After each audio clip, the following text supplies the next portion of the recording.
Unusually long and skinny limbs, sharp claws, pointy teeth, glowing red eyes, and a hunger for human flesh. For some, the Wendigo is just a myth, but for many, it is a curse, and it is alive and well in the harsh, cold terrain of the Rocky Mountains. Welcome back to Critical Theories, where today, we go down the rabbit hole to explore the mythology of the Wendigo. Is it just folklore, or could it be something more?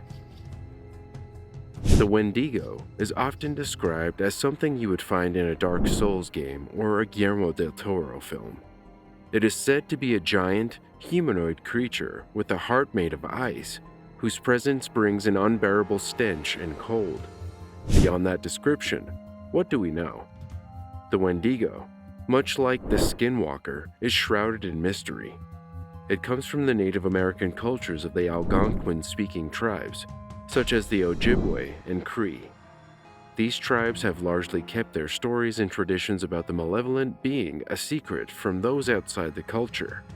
Some have speculated that they have kept these tales to themselves as a way of protecting their culture, keeping this among the things that belong only to the people of the Algonquin nations.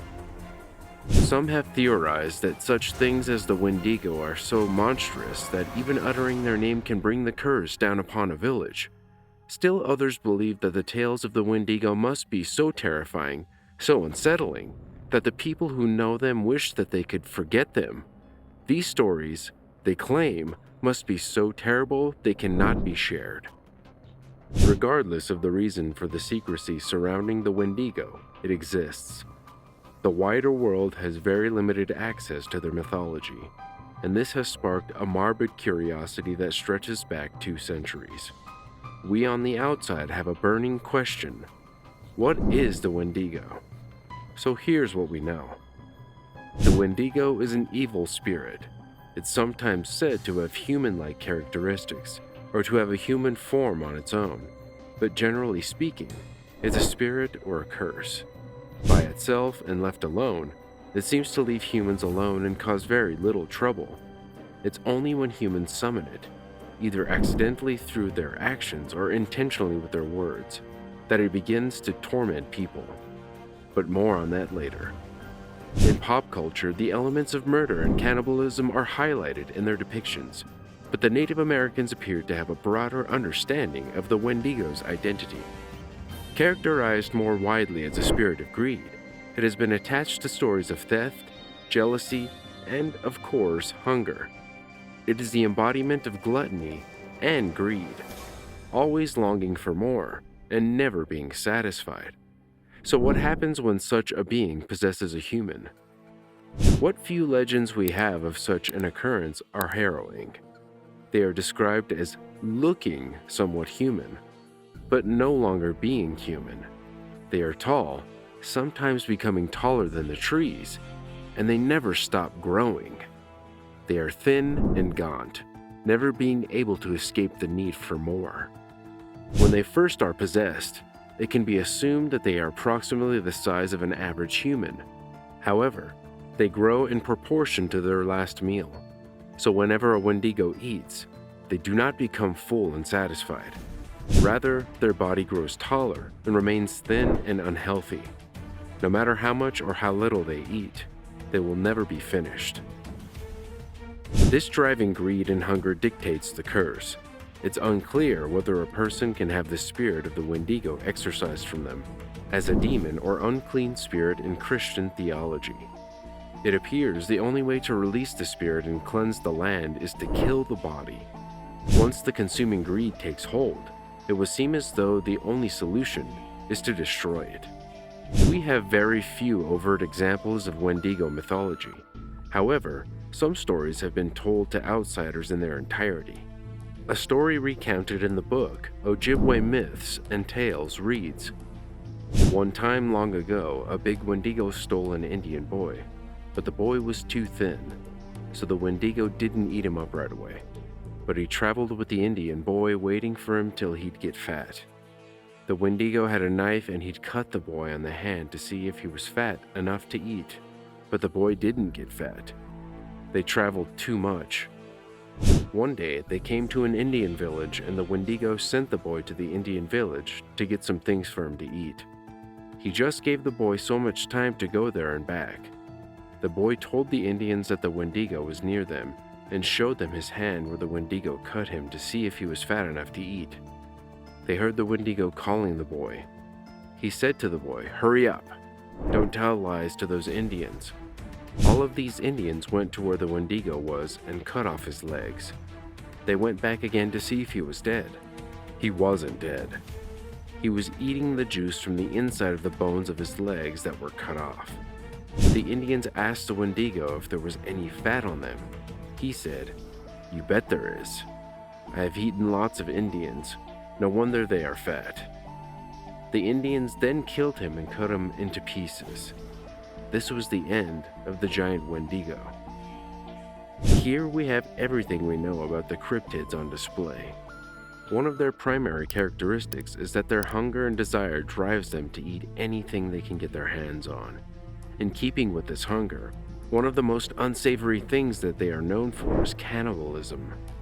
One of the primary ways the legend says you can be possessed by the spirit of the Wendigo is to eat human flesh. These myths are often found in areas with cold, harsh winters. Some have theorized that the stories of the Wendigo were concocted to warn people not to turn to eating their neighbors, no matter how dire things became. These are the more well-known stories. Tales of succumbing to a great hunger due to some famine or lack of food, leading to becoming a Wendigo through cannibalism.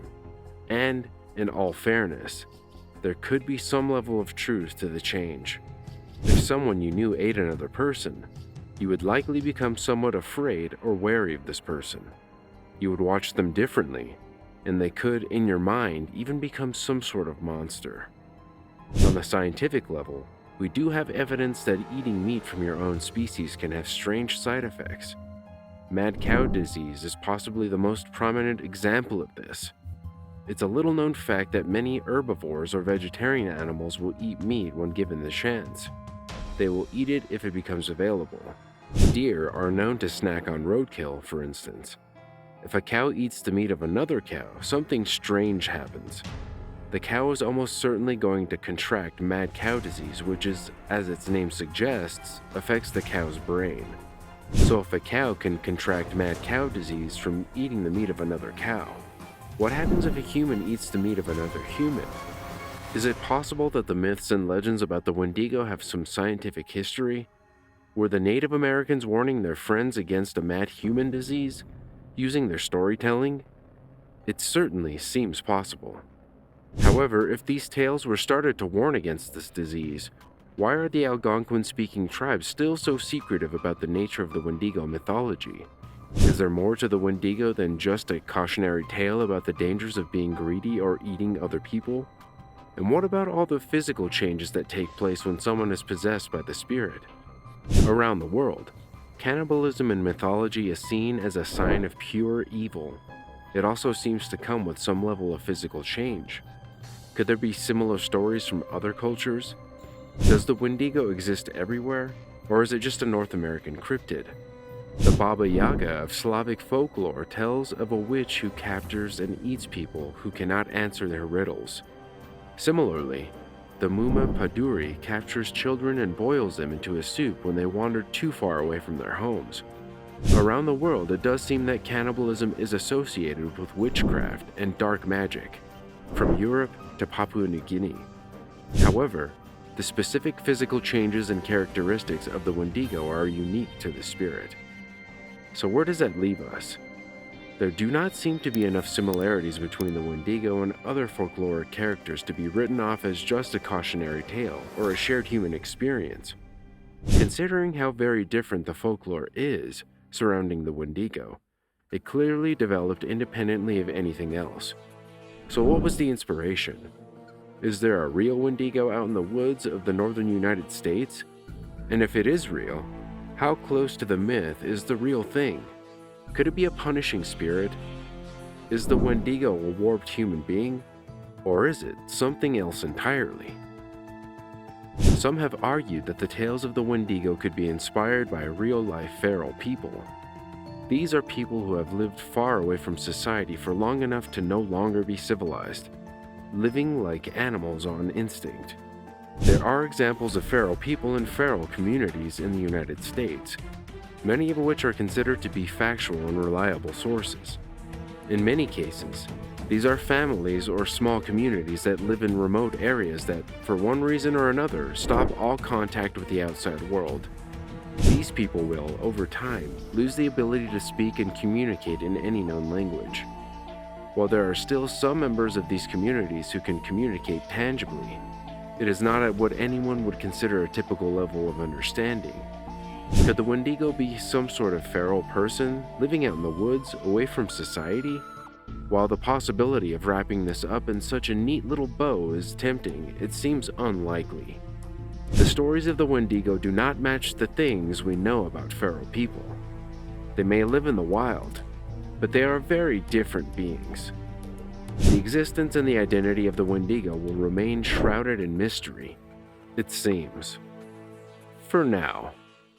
As we continue to delve into the wilds, there may come a day when the truth of the matter is discovered. Perhaps someday, the native communities will reveal a more complete version of their mythology, allowing us to fit the pieces of the Wendigo puzzle together. Until then, however, lock your doors, don't eat suspicious meat, and don't utter the name of the Wendigo when you're out in the woods. Thanks for watching.